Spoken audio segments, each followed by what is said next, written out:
I have to give a shout out to Brian McClanahan in his channel. He shared this article earlier this morning, and it's by Cody Cain. This is featured in Salon.com. And we're just going to run straight through the article, another one-take video. So if I stumble, I fall in this video, trip up my words, that's the way it's going to be. Now, Cody Cain released this article yesterday, August 14th. Like I said, it was published at Salon.com. Title of the article, Republicans claim to fear left-wing authoritarianism, but there's no such thing. And you should see the illustration with this article. It's a real scream. So it's got a picture of Stalin on the left, Hitler, Kim Jong-un, and finally Trump on the right.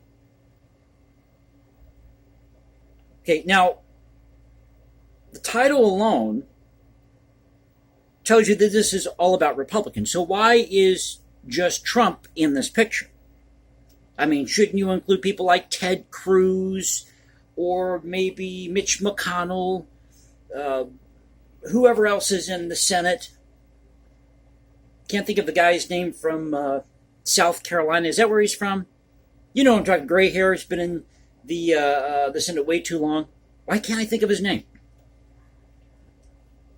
So rhinos in general. You know, Trump was really an outsider, but I think he had a run on the Republican ticket to win. And I'm trying not to make this channel about politics, but I've talked before about how these dictators, whether it was Hitler, Stalin, Mao, you name it, they were censoring the music of composers in Russia, and they were burning and banning books in Cuba.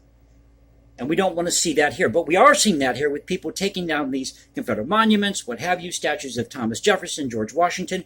They're engaging in the very tactics that they claim to be against. So this article contradicts itself, as you're going to find out. So being an independent person, I use logic and reason to figure things out. I figured that I just go ahead and look at this myself. Once again, thanks to Brian McClanahan. Anytime I see something that interests me, maybe a YouTuber does it, or I see it at another site, I might talk about it. But it is relevant to the channel. So let's get to the article. Here's the opening paragraph. The meaning of the quote-unquote big lie almost always refers to the false claim by Donald Trump and his right-wing cronies that the 2020 presidential election was somehow stolen by the left and Joe Biden, with the help of foreign agents. Well, didn't the left claim collusion in 2016? Am I missing something here? And why is Cain talking about the election? Wasn't this about how Republicans are equivalent to dictators? Or authoritarianism? Can't even say the word. Now, Brian points out the terrible grammar here, as you're going to find out as we go through the article. And I'm just going to read you snippets from this because it is a lengthy article for the sake of time. So here's the next sentence. Not only is this claim false, it is absurdly false. Now, I thought things or statements were either true or false.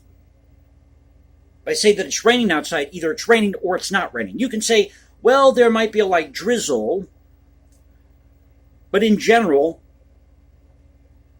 facts or statements are either true or false. There is no in between, as I mentioned. Now, next paragraph. The right has been promulgating big lies for years. Examples, Mr. Cain. Give me examples here.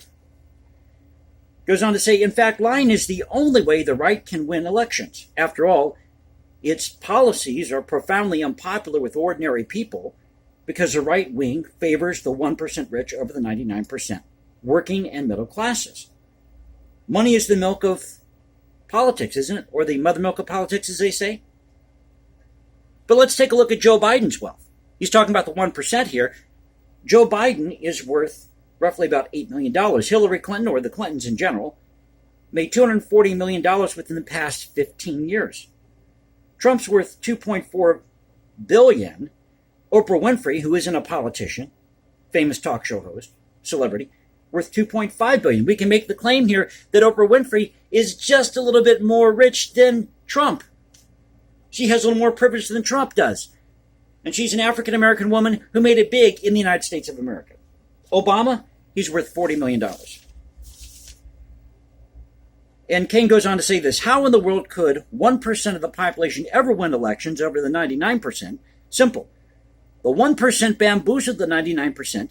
To win elections, the right wing must conceal its true intentions from the voters and instead engage in manipulative tactics, like lying and fear-mongering. Well, there are plenty of examples of this from the Democrats. If you like your doctor, you can keep them. What about mask mandate or a mask mandate in many of these states over COVID? What about gay marriage? What about the LGBTQ agenda being taught in schools to elementary students? Both sides, okay, let's be honest here, both sides, Republican and Democrat, like to stretch the truth every now and then. I mean, if politicians, this is something that George Carlin said. I'm not a big fan of George Carlin, but he was right about this, the comedian.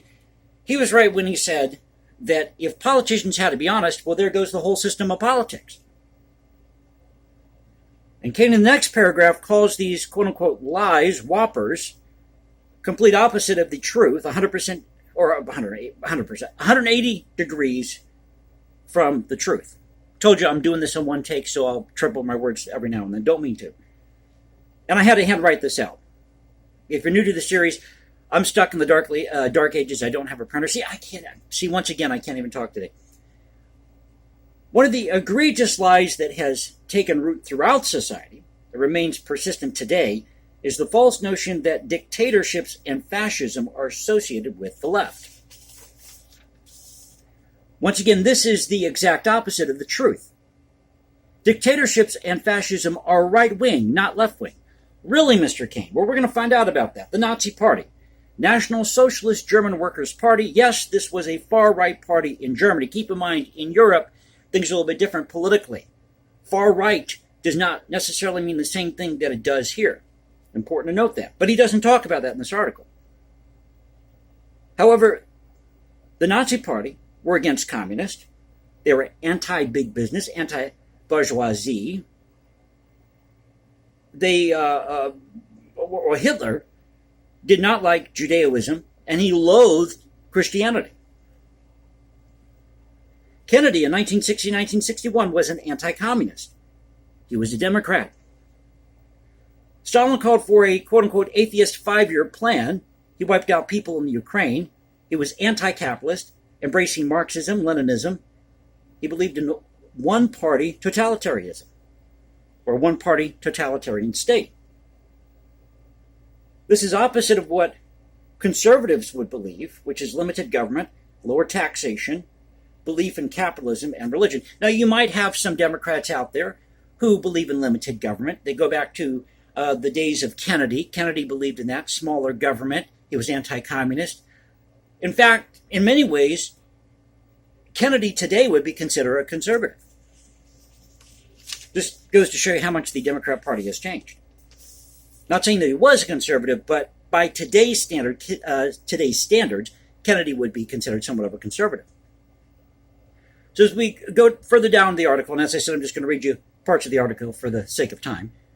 During and after the Cold War, the right undertook a relentless campaign that rages on to this day, or falsely smearing Democrats and the left as the cause of authoritarianism, like the horrendous dictatorships of Joseph Stalin in the Soviet Union, Adolf Hitler in Germany, Fidel Castro in Cuba, and Hugo Chavez in Venezuela.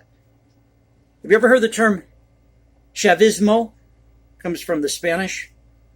In American, we call it Chavism. Hugo Chavez was a leftist, believed in leftist policies. These leftist ideas or programs. And that the government should be in charge of everything. That's what a dictatorship does. Dirty little secret. Whether it's a monarch or a dictatorship, whether it's fascism, they all believe in one thing, and that's power. And they will latch on to any ideology they have to preserve that power. You want to go back to the French Revolution? When people were embracing these quote-unquote liberal ideas at the time, they believed in Rousseau. Everything had to be French in those days.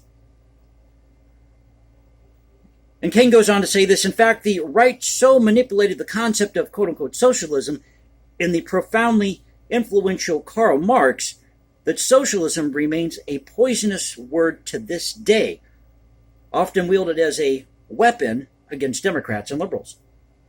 Well, I don't know if Mr. Cain is aware of this or not, but 14 to 16 million people died under the Hitler regime alone.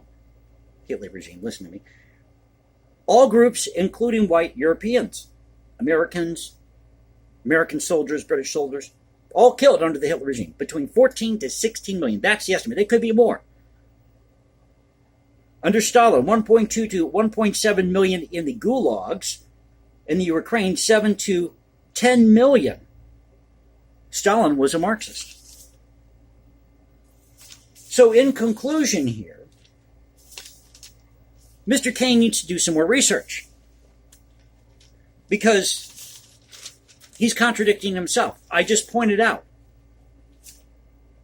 with Hitler, with Stalin, with Chavez, all these dictators, they didn't embrace right-wing policies. Now, Hitler may have been the exception in some ways, but as I mentioned, in Europe, politics work a little bit differently.